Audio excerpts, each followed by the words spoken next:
Lorsque vous êtes une marque, il est important d'avoir une identité visuelle. Dans cet épisode, je vais vous montrer comment refléter votre image de marque sur les réseaux sociaux. C'est parti pour un nouvel épisode de Miss Digital.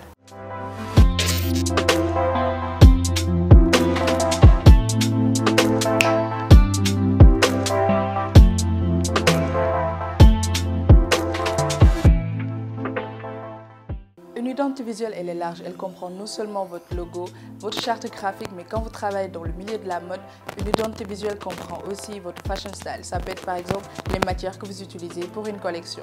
Maintenant, comment avoir cette identité visuelle sur les réseaux sociaux? Pour ça, on va faire simple. On va créer une palette de couleurs que vous allez respecter tout au long de vos publications. Et pour ça, on aura besoin de Canva. Canva est non seulement un site web, mais c'est une application que vous pouvez aussi télécharger sur votre téléphone. Alors pour cet épisode, on va utiliser le site web. Donc on va sur Google et on tape www.canva/ et là vous ajoutez Color Palette. On arrive directement sur le générateur de palette. Donc ce qu'on va faire, c'est qu'on va uploader une image. Je vais choisir le logo d'Adama Paris. On clique sur choisir et là l'application vous montre toutes les couleurs utilisées pour le site web. Donc on va juste faire un screen. Et c'est parti. Maintenant, comment utiliser cette palette de couleurs? Vous pouvez l'utiliser par exemple si vous faites des affiches, respectez les mêmes couleurs qu'il y a sur votre logo. Et même en fait, si vous faites une story, il suffit juste de l'uploader sur la story, d'utiliser les couleurs et ensuite de la partager.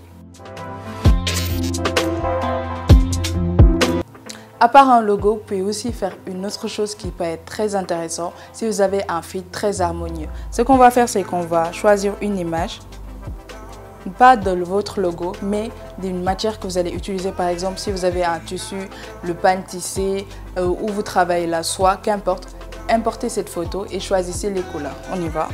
Donc, on va choisir celle-ci. Et là, vous voyez, on a les couleurs qui sortent de la palette. Avec mon dernier exemple, si vous êtes débutant, vous pouvez l'utiliser pour carrément créer votre feed Instagram.